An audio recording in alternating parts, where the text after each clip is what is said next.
Со целата смартфон револуција што се случува последниве години, мислам дека мобилните апликации се една од ки факторите што го движи целиот пазар напред и мислам дека пренесува многу во олеснувањето на секојдневниот живот на луѓето, особено во ова денешно брзо живење, брз начин на живот. Имајќи корисни мобилни апликации, алатки кои ги носиш со себе, навистина помага во олеснување обавување секојдневните опрски. Мехатрониката е наука која што опфаќа три области, тоа се машинството, електрониката и компјутерските технологии. Значи, еден студент што изучува мехатроника е способен да работи во машинство, значи да користи CAD софтвери за изработка и конструирање на машини, може да работи електроника, значи да дава живот на таа машина преку електрониката, бидејќи се изучуваат и електронски компоненти, и трета работа компјутерски технологии или програмирање.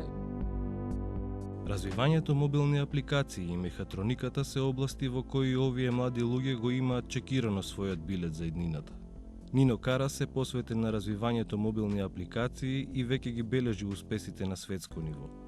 За разлика од него, Дејан Неделковски е тазе дипломиран машински инженер кој допрва ќе го освојува светот во областа која е спој на машинството, електрониката и компјутерите. И двајцата ги спојува токму фокусот и пасионираноста во дел од индустриите кои што го движат светот напред. Од секогаш сум сакал технологија, од секогаш ме влечеле нови технологии.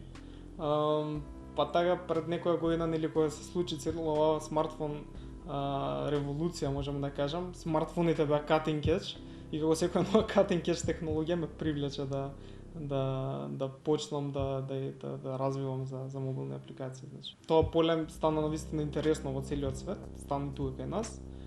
Заедно со Мартин, мојот колега, ни беше интересно и рековме зошто не го пробаме ова ново поле и да направиме некоја нова алатка што ќе служи на луѓето. Така излезе нашиот прв продукт кој што се викаше Автобуско, продукт на Кодвал. И всушност тоа почна целата оваа приказна, зошто да станеме тука, зашто не продолжиме понатаму, креираме вакви корисни алатки што им користат на луѓето и може да им го олеснат секојдневниот живот. Желбата од секогаш беше да се направи некој наш сериозен продукт и така искочи потребата за Марко. Конкретно за Марко идејата дојде од проблемот што го согледавме дека навистина луѓе имаат проблем сите ние имаме проблем со заборавање на работи секојдневно и кога ќе заборавиме некои нешта, тоа многу лошо се манифестира, создава некој негативен ефект кој направи нервозни, кој направи незадоволни, кој направи да се преокупираме со работи кои можеби не се навистина прв приоритет во текот на денот. И целата идеја беше како да направиме продукт кој што ќе ви го олесни животот, кој што без некаков напор ќе памти за вас работи кои што не ви се во преден план во текот на денот. Работи кои што може да ги заборавите. Тоа беше целата идеја. Идејата дојде од таму дека почна од мене, јас заборавам многу работи. Сепак во себе носиме еден тон технологија на нас, значи од паметни телефони до па сега и паметни часовници и така натаму. Зошто не искористиме таа технологија да памти за нас работи, да не потсетува во право време, на право место, без ние некако да се залагаме, без претеран внес и проверка и некаква самодисциплина да користиме некаква алатка. Идејата на Марко е токму тоа, да се направи асистент кој ќе памти за вас, ќе ги анализира вашите податоци, ќе може да му кажете со едноставни зборови што треба да запамти, тој ќе може да поврзе тоа што треба да го направите со одредени локации околу вас, со време, со активност и да ве потсети во право место, во право време, со цел да ви возможи еден поубав живот, помалце обврски, помалце за памтење на страна на корисникот. Сите забраваме различни работи. Има многу примери, не сите важат за сите корисници. Например, да тргнеме со обичен пример како купување на млеко.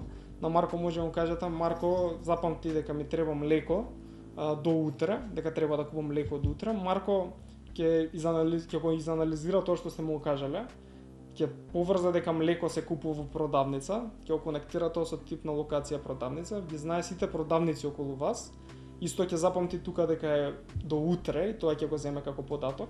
па така да ќе се тира начин да ви извести кога ќе поминете до продавница, до било која продавница во градот, или доколку тоа не го извршите до утре, ќе ви пушти аларм или нотификација утре во текот на денот да го извршите тоа. Доколку биете уште поспецифични, на пример, купи млеко утре до 5 сат и сподели го тоа со Филип, да речеме, нотификацијата ќе биде пак до продавница, која ќе поминете до продавница, доколку не го направите тоа ќе ви пушти утре во 5 сат точно нотификација, а истата таа задача ќе ја сподели со вашиот контакт Филип, да речеме, што се наоѓа во апликацијата во реално време и он ќе биде известен на истиот начин. Значи идејата е како што ви текнуваат работите во моментот, без многу напор, да може да ги внесете и потоа да не ги заборавите, тоест он да ги Марко да ги запамти за вас, наместо вие да ги памтите, тој терет да падне на ваша страна. Марко беше лансиран минатата година во некоја јавна бета, како што ние сакаме да се ја викаме. Некоја верзија која што почна да зафаќа формата на како што сакаме ние крајниот продукт да изгледа. И во меѓувреме добивме инвестиција од страна на 3 засебни бизнес акселератори. Еден од Лисабон, еден во Прага и Rockstart, кој што е од Амстердам. Бевме прифатени во нивниот акселератор, всушност бевме избрани во еден од 10 стартапи кои они ги бира за инвестиција во конкуренција од 600 и нешто, 650 мислам дека. Од сите тие 3 акселератори го избравме Rockstart токму од Амстердам како еден од најуспешните акселератор со најголема репутација во Европа. И моментално, значи од февруари годинава, сме во Rockstart, тоест тоа значи дека Марко се прошири во Холандија, Марко има сега е холандско-македонска компанија, имаме канцеларии тука во Скопје и канцеларии во Амстердам. Само што го лансиравме Марко, бевме на Pioneers фестивалот во Виена. Таму учествувавме во Community Challenge-от, каде што гласаше публиката за една од апликациите кои што беа понудени таму.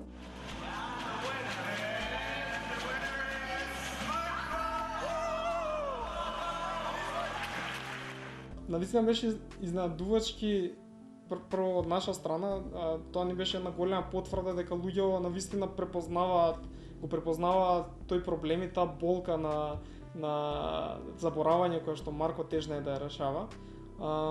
И беше Марко избран, значи, со голема разлика наспрема на конкуренцијата во број на гласови како победник во тој надпревар.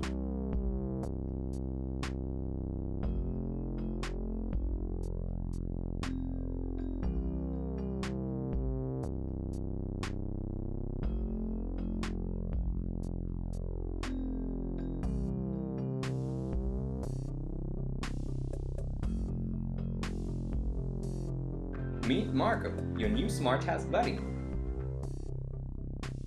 Ракавицата представува баш еден мехатроничен проект, каде што моите знаења во текот на студиите што ги стекнав од машинството, електрониката и компјутерските технологии се применети. Значи користам електроника и електронски делови, користев софтвер за програмирање со кој што ја испрограмирав електронската картичка и машинскиот дел, односно користење на софтвер, CAD софтвер со кој што е изработен 3D моделот кој што се задвижува со помош на оваа ракавица. За мојата дипломска работа сакав да изработам некаков посериозен проект, значи тоа да биде изработка на некој физички уред кој што ќе има некаква примена.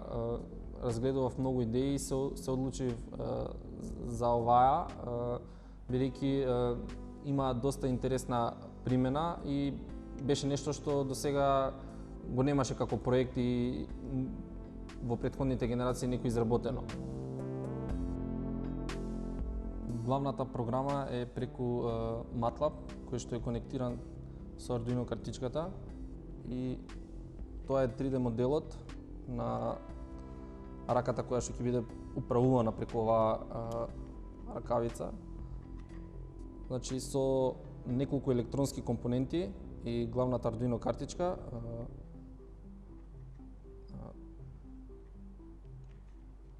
движењата од раката се пренесуваат на 3D моделот.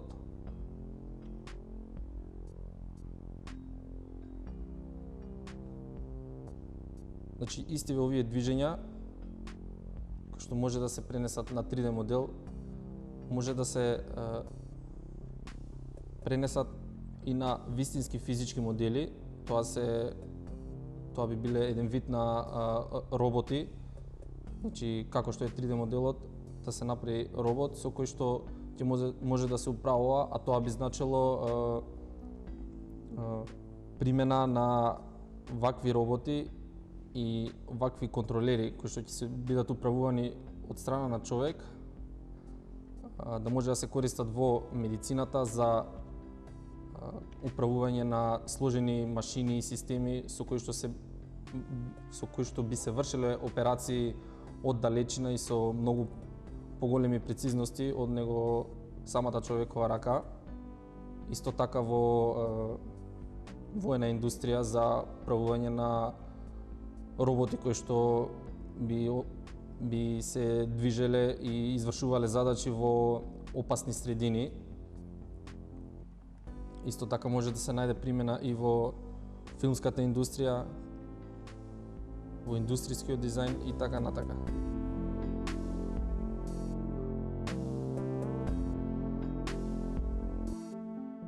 Првично, кога отидов кај професорот да му ја кажа мојата идеја која е за изработка на мојата дипломска работа, беше скептичен професорот, бидејќи имаше малку време од 1 месец да се изработи тоа и не мислеше дека можам да успеам да направам, меѓутоа јас верував во себе и знаев дека ќе може да се направи ова и седнав, работев напорно и навистина кога се доби крајниот ефект дека проработе, бев презадоволен, исто така и професорите беа презадоволни и испадна доста интересен проект.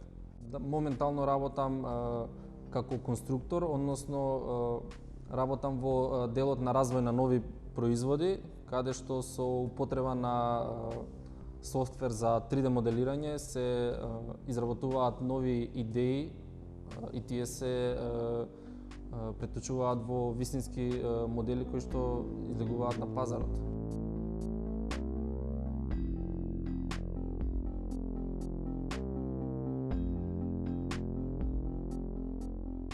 Првично на YouTube почнав да постирам видеа кои што беа презентација на она ја што го работам или на проекти кои што ги работам, 3D модели кои што ги работам. Меѓутоа подоцна видов начинот на кој што јас учев практично цело време беше користење на YouTube, каде што ја гледав разни видеа и туторијали за да ги научам работите кои што денес ги правам. Па помислив дај и јас истото да го направам. Па почнав да правам туторијали и со тоа да правам видеа кои што се едукативни и им помагаат на луѓето да изработат уреди од ваков тип.